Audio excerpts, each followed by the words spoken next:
沿着旗山屯面农嘅旗山天橋橋，白白睇水過後風多見。本來高雄市政府按算係上禮拜六要重新通查嘅，不過因為冇辦法保證嘅橋係安全呢，推廣強制單位旗山區公所如臨時取消，在後到下禮拜五如聽過日能開放。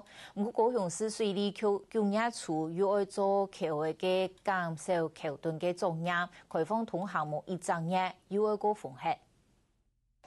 旗山的天橋到達開放幕，推廣強制單位旗山區公所主要家庭先幫民眾方便，有條件來做開放。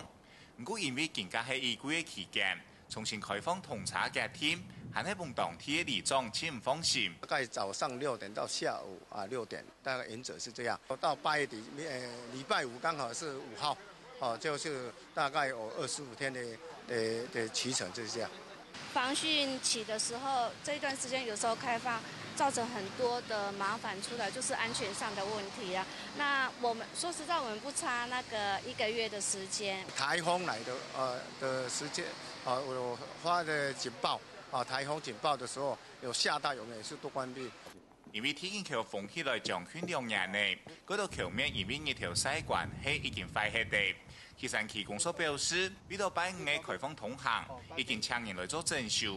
唔過睇開放1日以後，天橋睇9月份又再拜封起來，進行橋梁監督的作業。旗山地景橋拆除的工程呢，我們預定在8月20號會完成拆除的結標，然後9月5號開工，那10月5號完工。那工程結標預定在101年的1月15號。那開工呢，預定在101年的2月15號。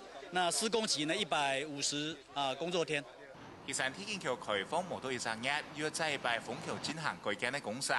喺一段期間，旗山區公所還係呼籲民眾一定要注意天時嘅狀況，避免意外發生。